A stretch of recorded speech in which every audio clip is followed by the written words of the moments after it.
Avez-vous déjà réfléchi à la façon dont quelque chose d'aussi sacré peut être si profondément aimé par Satan? Comment est-il possible qu'une église, qui devrait être un refuge spirituel, devienne l'instrument d'une chose aussi dangereuse? Le titre de cette vidéo n'est pas seulement provocateur, c'est un appel à réfléchir sur ce qui se passe réellement dans les coulisses spirituelles. Qu'est-ce qui fait que Satan aime tant une église spécifique et plus important encore, êtes-vous à l'intérieur d'elle sans vous en rendre compte?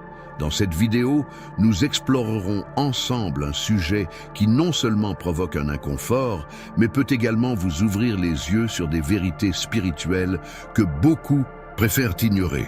Préparez-vous, car certaines de ces révélations peuvent être difficiles à entendre, mais absolument nécessaires pour quiconque recherche une véritable liberté spirituelle. Si vous êtes prêt à comprendre pourquoi Satan s'intéresse tant à cette église et ce qui peut être fait pour y échapper, commençons ce voyage. Et croyez-moi, ce que vous découvrirez ici pourrait complètement changer votre point de vue. L'idée que quelque chose de sacré puisse devenir un piège est pour beaucoup déconcertante. Comment est-il possible qu'un espace destiné à la communion avec Dieu, à l'enseignement de la vérité et à la transformation spirituelle devienne un lieu que Satan non seulement tolère, mais admire et utilise à ses propres fins? La réponse réside dans la subtilité de vos actions. Satan ne détruit pas ce qu'il peut corrompre. Sa stratégie, depuis des siècles, a été de s'infiltrer là où on l'attend le moins, cachant ses intentions derrière des façades de spiritualité et de religiosité. Il sait que l'apparence de la sainteté suffit à en tromper beaucoup. Jésus a mis en garde à ce sujet à plusieurs reprises, en attirant l'attention sur les loups déguisés en brebis et sur les chefs religieux qui étaient en réalité des tombeaux blanchis à la chaux. Satan s'efforce de déformer l'essence de l'Évangile, permettant aux églises de paraître vivantes à l'extérieur, mais mortes à l'intérieur. C'est dans cette contradiction qu'il trouve un terrain fertile pour ses pièges. L'une de leurs stratégies les plus efficaces consiste à transformer l'Église en un lieu où l'apparence est plus importante que la substance. L'accent mis sur la grandeur, le spectacle et la démonstration du succès obscurcit souvent le véritable objectif de la foi, la transformation du cœur humain. Pour beaucoup, une église pleine de monde, avec des bâtiments imposants et des sermons engageants, semble être l'endroit idéal pour grandir spirituellement. Mais ce n'est souvent qu'une illusion. Satan aime quand les gens confondent mouvement et progrès spirituel, quand le bruit remplace la vraie communion avec Dieu. Un autre aspect qui fait du sacré un piège est le subtil mélange entre vérité et tromperie. Il est rare que Satan présente des mensonges évidents. Il préfère déformer les vérités, les rendant dangereuses. Par exemple, une église qui met uniquement l'accent sur les bénédictions matérielles et les bienfaits terrestres de la foi peut attirer de nombreux croyants, mais ne parvient pas à préparer les gens aux défis spirituels et éternels. La promesse de prospérité, sans appel à la repentance et à la sainteté, crée une foi superficielle, centrée sur les intérêts personnels et non sur la volonté de Dieu. C'est un message attrayant, mais il emprisonne plutôt qu'il ne libère. En outre, de nombreuses églises tombent dans le piège du culte de la personnalité. Lorsqu'un leader est exalté au-dessus du message du Christ, Satan trouve une ouverture pour favoriser l'orgueil, la vanité et la dépendance humaine. Cela se produit de manière subtile, souvent sous couvert d'admiration ou de respect. Peu à peu, les fidèles commencent à suivre l'homme plus que Dieu, et l'Église devient une scène pour des égos gonflés plutôt qu'un autel d'adoration authentique. Satan aime cela parce qu'il a toujours voulu être adoré. Lorsque l'attention se déplace de Dieu vers l'homme, le but originel de l'Église est vaincu. Le plus grand piège, cependant, est le silence sur le véritable combat spirituel. De nombreuses églises préfèrent éviter les sujets inconfortables, tels que le péché, le repentir et la réalité de l'enfer, afin de ne pas s'aliéner les membres ou de paraître démodés. Cette omission est dangereuse, car elle empêche les gens de reconnaître l'existence de l'ennemi et de se préparer à lui faire face. Satan travaille en coulisses, profitant de l'ignorance et de la négligence pour conduire les âmes dans la tromperie. Il sait qu'un peuple spirituellement désarmé est un peuple vulnérable. Il est important de réfléchir. Où se concentre l'Église que vous fréquentez? Est-elle attachée à la pleine vérité de Dieu ou simplement à ce qui est pratique et populaire? Satan aime les églises qui se soucient davantage du nombre de membres que de la qualité de la transformation spirituelle qu'elles proposent. Il préfère les églises qui évitent d'affronter le péché, qui échangent la profondeur contre la superficialité et qui privilégient le confort plutôt que l'engagement. Lorsque le sacré devient un piège, la foi authentique est remplacée par un rituel vide de sens et la communion avec Dieu cède la place à une religiosité qui satisfait davantage l'homme que le Créateur.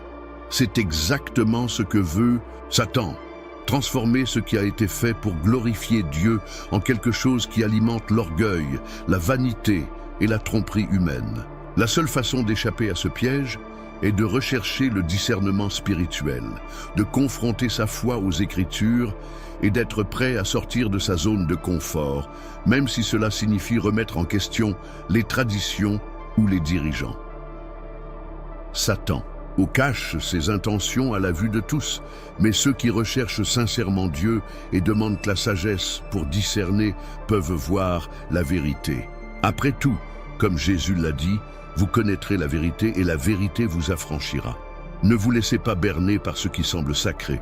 Enquêtez, remettez en question et surtout, gardez votre cœur aligné avec la volonté de Dieu. Les enjeux sont bien plus importants qu'une église, c'est l'éternité. La vanité est l'un des pièges les plus anciens de l'humanité et Satan l'utilise magistralement pour détourner les gens du dessein de Dieu. Lorsque nous pensons à la vanité, nous imaginons généralement quelque chose de superficiel, comme l'apparence ou le statut, mais la vanité spirituelle est beaucoup plus dangereuse, car elle est déguisée en zèle religieux et en engagement envers Dieu. Et c'est exactement ce que cherche Satan, transformer quelque chose de bon, comme le désir de servir Dieu, en un mécanisme destiné à nourrir l'ego humain. L'église de l'ego est celle où l'adoration de Dieu est remplacée par la poursuite de l'autopromotion. Au lieu de glorifier Dieu, beaucoup finissent par utiliser l'église comme scène pour mettre en valeur leurs talents, afficher leur spiritualité ou chercher à être reconnus. C'est comme si les gens étaient en compétition pour savoir qui est le plus saint, le plus éloquent, le plus béni. Ce type d'environnement non seulement détourne l'attention du véritable objectif de la foi, mais crée également des divisions, de l'envie et une spiritualité basée sur les apparences. L'une des formes les plus visibles de cette vanité spirituelle se trouve dans la chair. De nombreux dirigeants, même sans intention malveillante, finissent par succomber à la tentation de se construire une image personnelle au lieu de se référer au Christ. Les sermons deviennent des occasions d'impressionner la congrégation et non de nourrir leur âme. Le succès de l'Église se mesure par la taille de l'audience, le nombre de followers sur les réseaux sociaux ou le montant récolté en dîmes et en offrandes. Lorsque le ministère devient une plateforme pour l'ego, Satan gagne de l'espace pour opérer parce que l'attention se déplace de Dieu vers l'homme. Cette vanité ne se limite pas aux dirigeants, il se répand dans toute la congrégation. Souvent, les croyants rivalisent les uns avec les autres de manière subtile, essayant de démontrer qui a le plus de foi, qui participe à plus d'activités ou qui possède le plus de connaissances bibliques. Cela crée un environnement toxique où la comparaison remplace la communion. Au lieu de s'entraider, les gens deviennent juges les uns des autres, soulignant leurs défauts et vantant leurs propres vertus. Et c'est exactement ce que veut Satan. Diviser le corps du Christ et affaiblir l'union qui devrait exister entre frères. Un autre aspect de la vanité spirituelle est la recherche d'expériences extraordinaires. De nombreux croyants croient avoir besoin de signes, de visions ou de miracles pour valider leur foi. Les églises qui promeuvent ce type d'attente finissent par créer une dépendance émotionnelle, où la relation avec Dieu se mesure à ce qui est vu et ressenti, et non à la vérité de sa parole. Cet environnement est parfait pour l'ennemi, qui peut facilement introduire la tromperie et de faux signaux pour manipuler les gens. La Bible nous prévient que Satan peut se déguiser en ange de lumière, 2 Corinthiens 11, 14, et il le fait, précisément pour alimenter cette recherche d'expérience au détriment de la vérité. De plus, la vanité spirituelle conduit souvent à l'hypocrisie.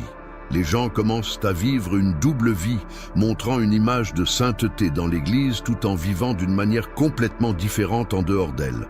Cette déconnexion affaiblit non seulement le témoignage chrétien, mais donne également à l'ennemi l'occasion d'accuser et de démoraliser les fidèles. Lorsque la spiritualité est utilisée comme masque, elle devient un outil de Satan et non de Dieu. Mais comment échapper à ce piège ? La première étape consiste à reconnaître que la vraie spiritualité ne concerne pas qui vous êtes ou ce que vous faites, mais plutôt qui est Dieu et ce qu'il fait en vous. La Bible nous appelle à être humbles, à mettre les autres au-dessus de nous-mêmes et à nous servir les uns les autres avec amour. Philippiens 2, 3, 4. Cette humilité est l'antidote à la vanité spirituelle, car elle nous amène à dépendre de Dieu au lieu de faire confiance à nos propres forces. Il est également essentiel d'examiner constamment les motivations du cœur. Pourquoi servez-vous dans l'Église ? Pourquoi priez-vous ou lisez-vous la Bible ? Si la réponse concerne plus vous-même que Dieu, il est temps d'ajuster votre concentration. Satan aime l'Église de l'ego, parce qu'elle est inefficace pour étendre le royaume de Dieu. Mais lorsque nous nous humilions devant le Seigneur, nous résistons aux stratégies de l'ennemi et devenons de véritables instruments entre les mains de Dieu. Enfin, il est important de se rappeler que l'Église ne concerne pas les individus, mais le corps du Christ dans son ensemble. Lorsque nous laissons notre ego de côté et travaillons ensemble pour glorifier Dieu, l'ennemi perd l'espace et pour agir. Comme Paul l'écrit dans Galates 6, 14, « Quant à moi, que je ne me glorifie jamais que de la croix de notre Seigneur Jésus-Christ. » C'est le cœur d'une véritable Église, une communauté de personnes humbles, centrées sur le Christ et non sur elles-mêmes. De nombreuses églises offrent aujourd'hui un sentiment de paix qui, à première vue, semble être un signe de la présence de Dieu. Mais toute paix est-elle vraie ?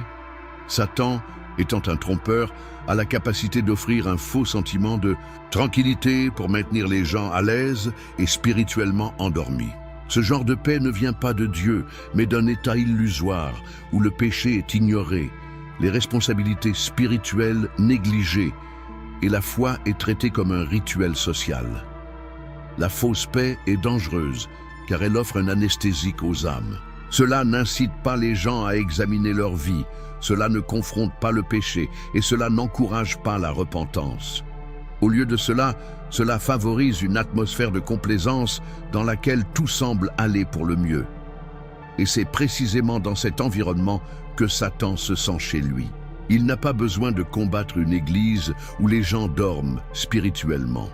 Leur plus grand triomphe est lorsque les fidèles croient qu'ils sont en sécurité alors qu'ils sont piégés dans une captivité spirituelle dont ils ne se rendent même pas compte. Cette captivité commence lorsque la vérité est diluée. Trop souvent, l'accent mis sur des messages de motivation ou de réconfort remplace la prédication complète de l'Évangile.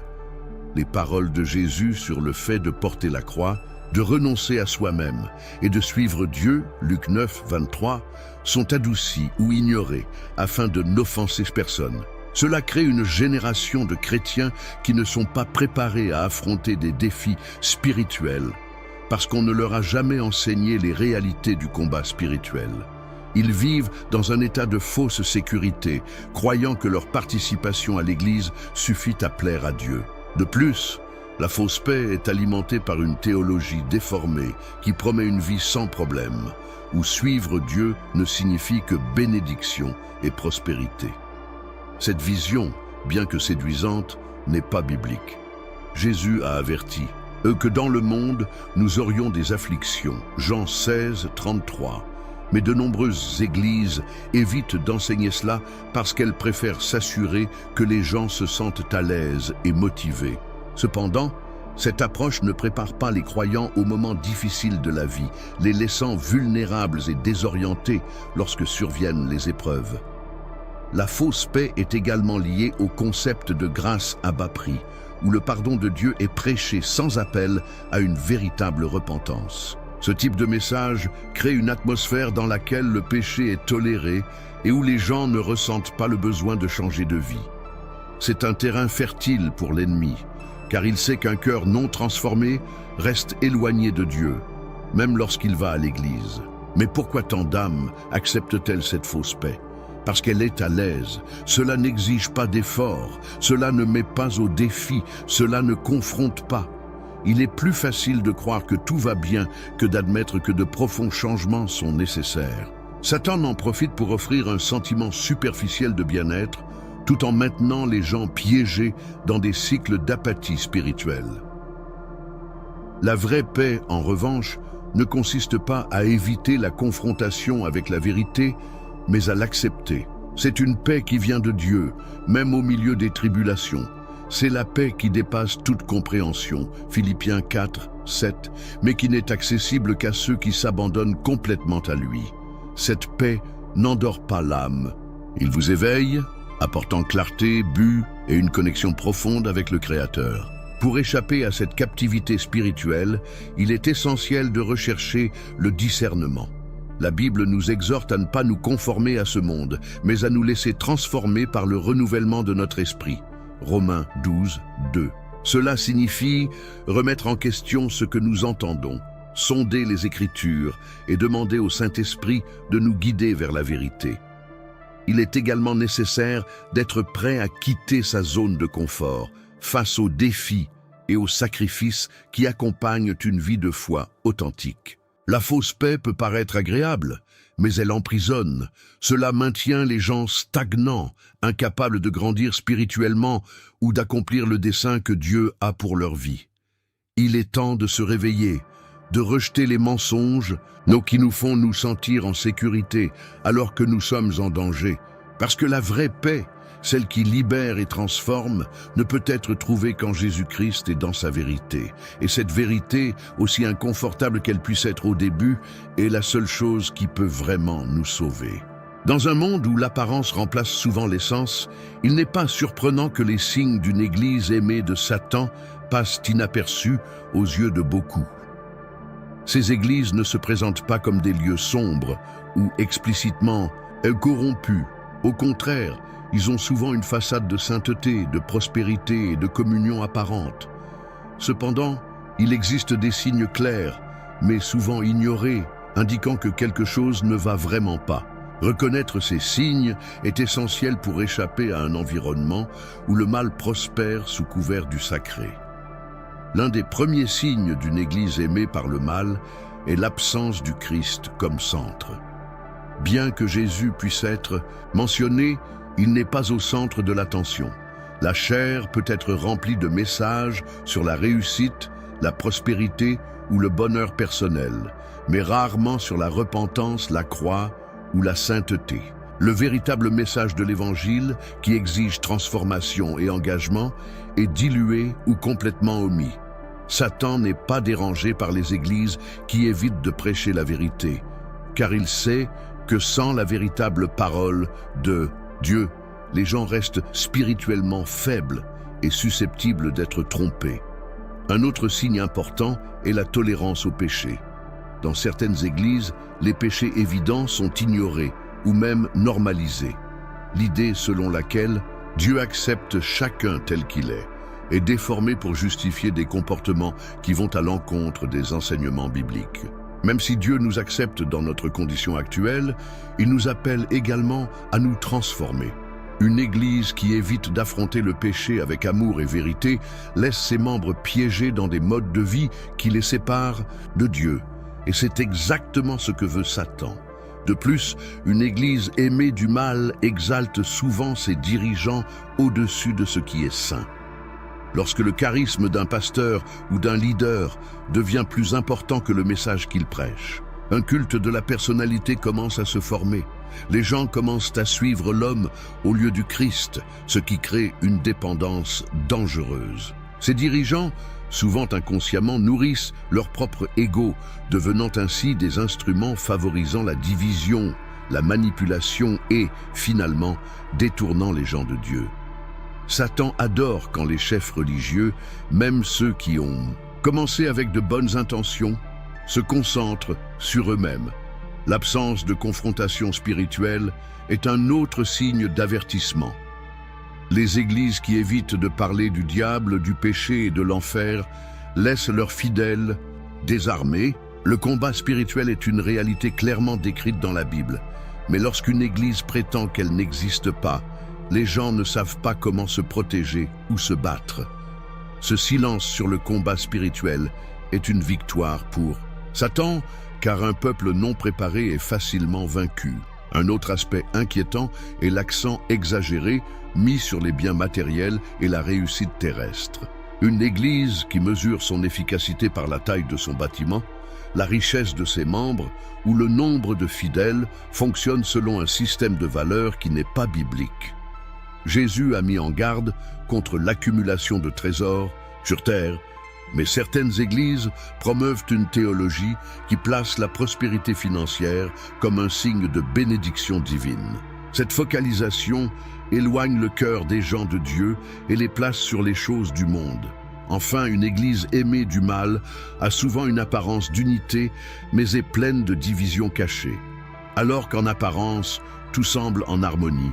Derrière les rideaux se cachent des luttes de pouvoir, des ragots et des rivalités. Ce manque d'amour authentique et d'unité entre les membres est le reflet de l'absence du Saint-Esprit. Et Satan profite de ces fissures pour détruire les relations et saper l'œuvre de Dieu. Identifier ces signes nécessite un discernement spirituel. Ne vous laissez pas tromper par l'apparence extérieure ou la taille d'une congrégation. Le véritable test d'une église est sa fidélité à la parole de Dieu et la transformation qu'elle promeut dans la vie de ses membres.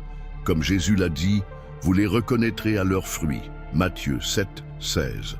Une église qui ne porte pas de fruits de justice, d'amour et de vérité n'est pas alignée sur le dessein de Dieu, aussi impressionnant que cela puisse paraître.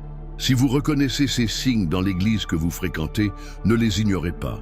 Recherchez la direction de Dieu dans la prière, étudiez les Écritures et demandez au Saint-Esprit de révéler la vérité. Le but de Satan est de vous détourner de Dieu, et pour ce faire, il utilisera même ce qui semble sacré.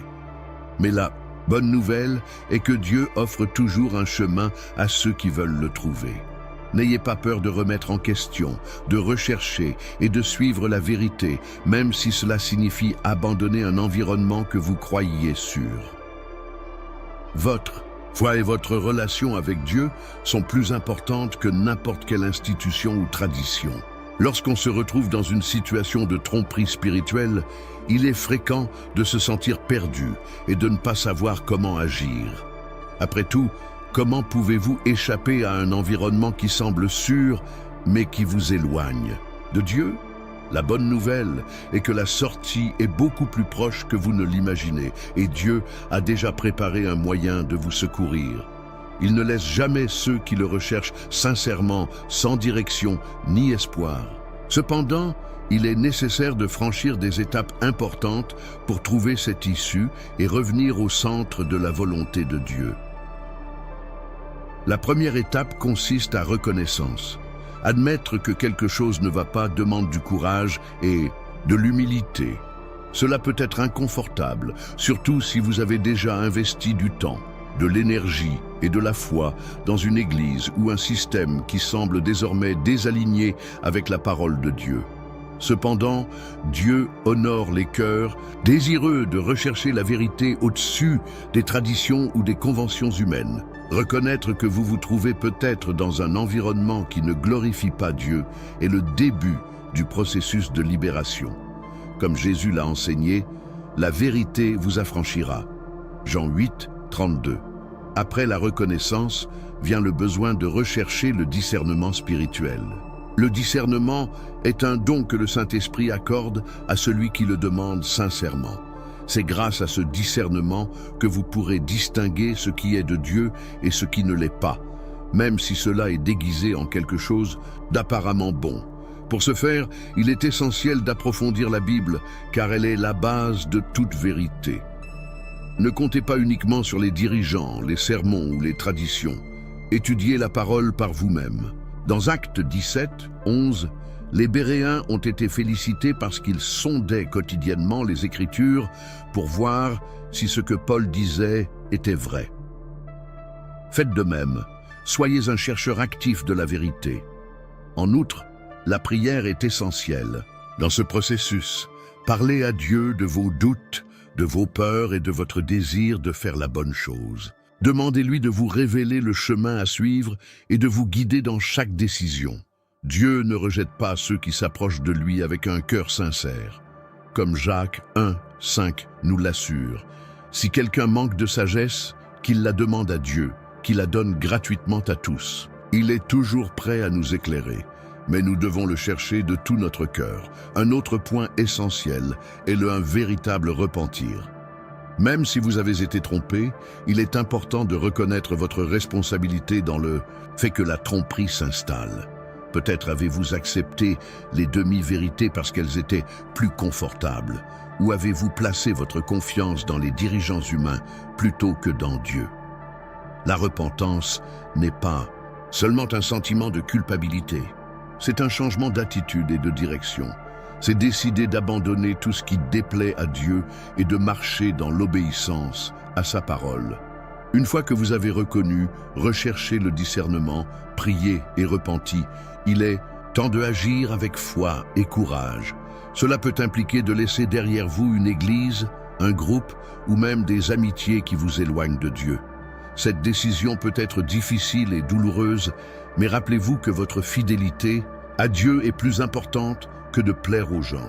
Jésus a averti que le suivre nécessiterait des sacrifices, mais il a également promis que ceux qui le mettraient en premier recevraient bien plus en retour.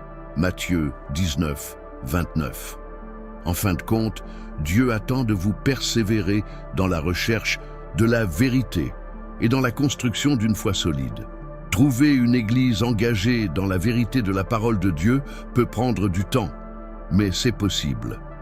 Recherchez un environnement où la Bible est enseignée clairement et complètement, où l'amour pour les autres est évident et où Christ est véritablement au centre de tout. De plus, soyez prêts à grandir spirituellement, en investissant dans votre communion avec Dieu et en servant les autres de manière authentique. La sortie est plus proche qu'il n'y paraît, parce que Dieu est toujours proche de ceux qui le cherchent. Il ne nous abandonne jamais, même lorsque nous nous égarons ou tombons dans des pièges spirituels.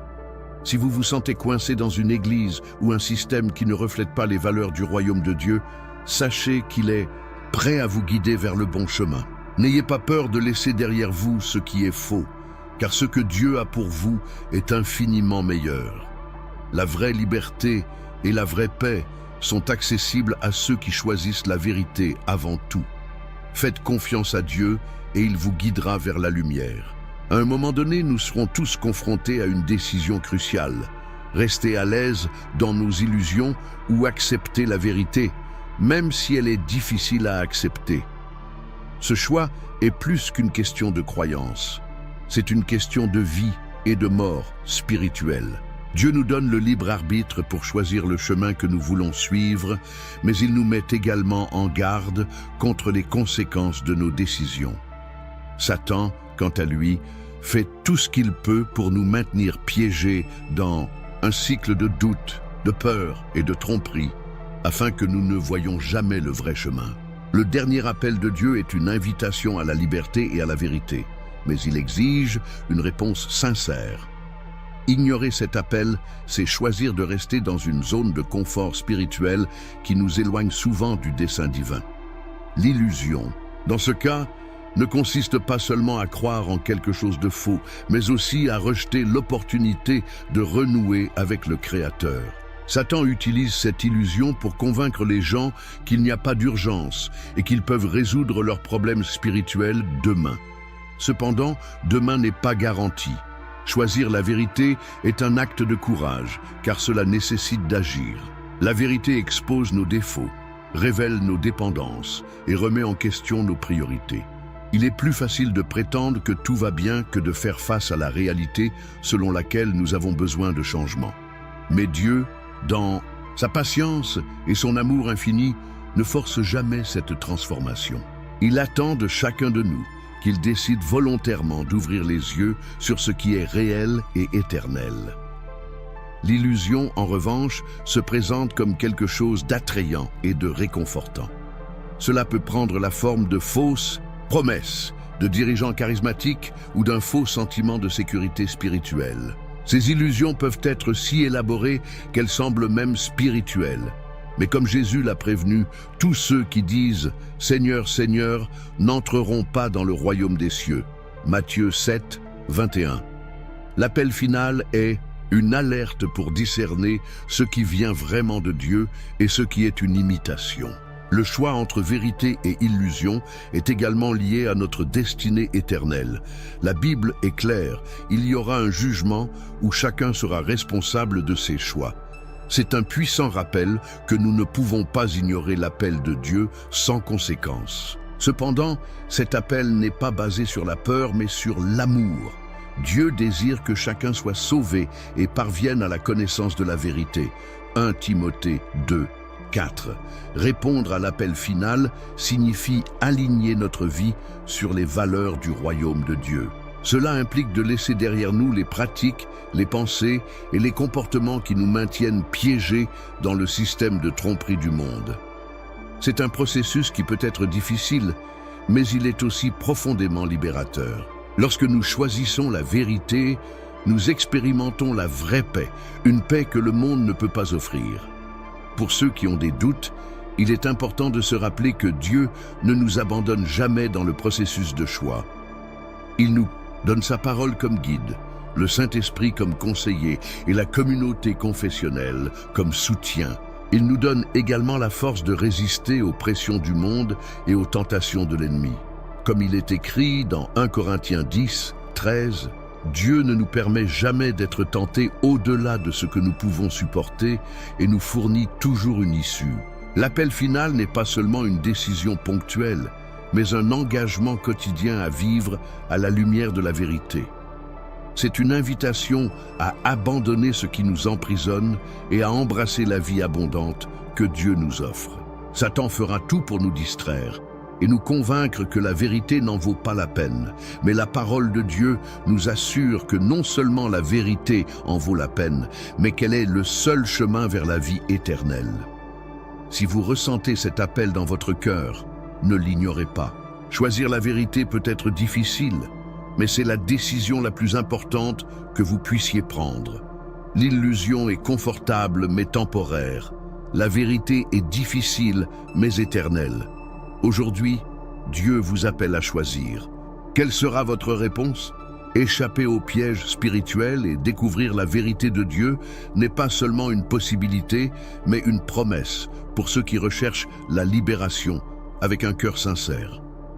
Lorsque nous réalisons que nous avons été trompés, le sentiment peut être celui de la confusion, de la honte et même du désespoir. Cependant, Dieu ne nous laisse pas dans cet état.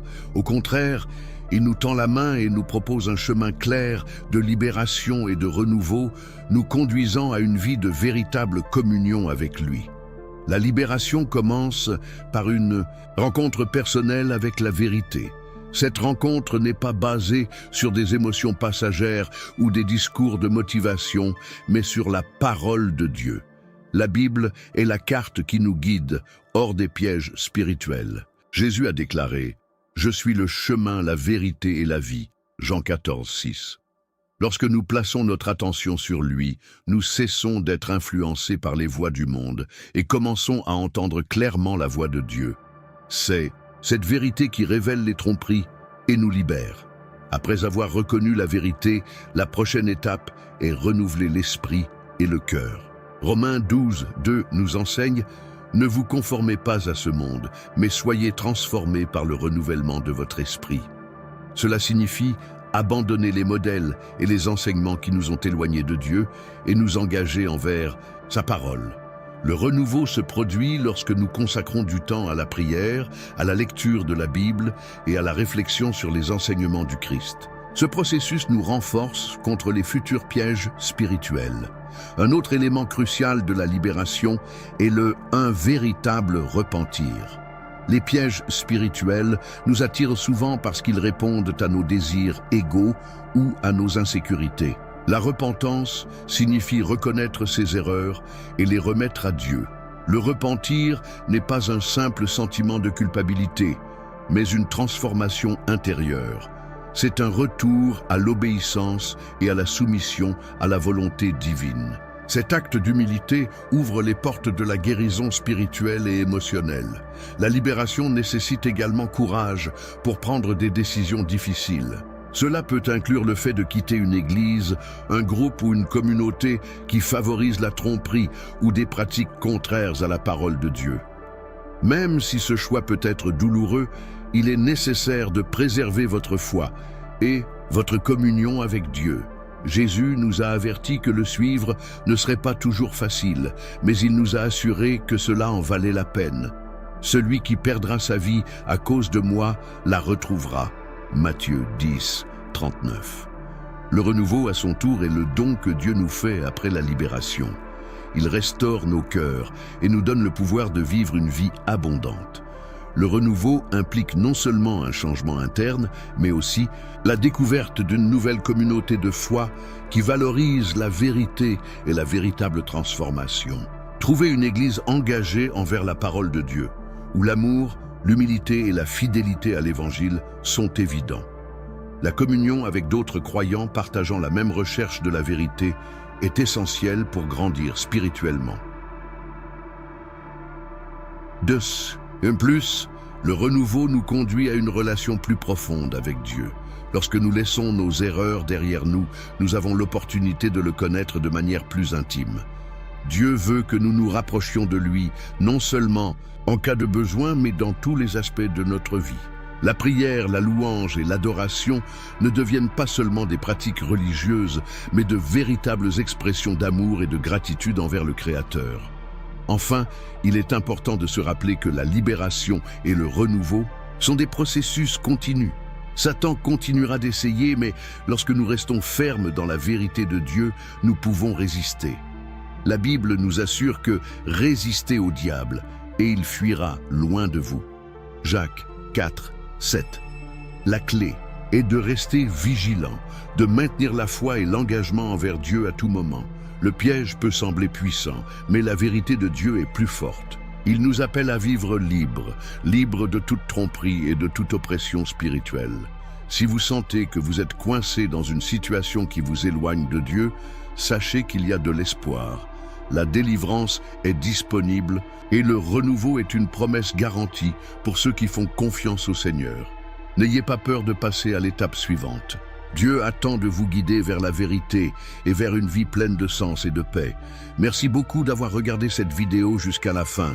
Maintenant, dites-moi, qu'avez-vous le plus appris de cette vidéo? Dieu vivant,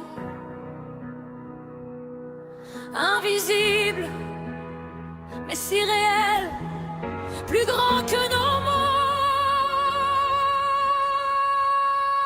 Alléluia, Alléluia, Alléluia, Alléluia. Tu n'es pas dans nos murs, ni captif de nos lois. Aucun symbole, aucun voile ne t'enferme en soi. Tu souffles où tu veux, tu défais nos idoles, tu brises les trônes de papier et les cœurs tièdes qui te volent. Alléluia, oh Dieu libre, Yahvé l'éternel, Elohim, créateur des cieux, de la terre, roi sans frontières, roi sans régime. Alléluia, oh Dieu libre, qui n'appartient à aucun système. Alléluia, Alléluia. Tu es l'être, tu es toi-même. Alléluia. Tu entends l'orphelin bien plus fort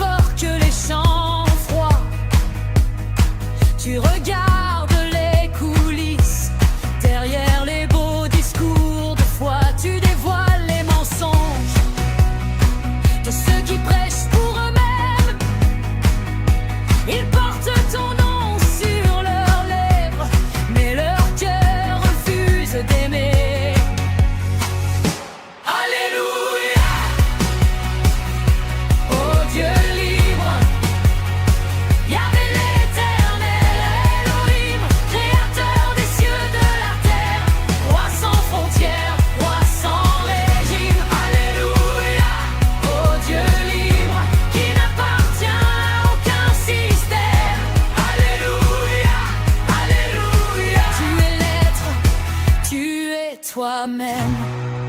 Tu méprises les religieux fiers, leur orgueil sous des habits sacrés. Tu relèves les humbles en larmes, tu donnes ta paix au cœur brisé. Et tu rendras justice aux innocents, tu jugeras les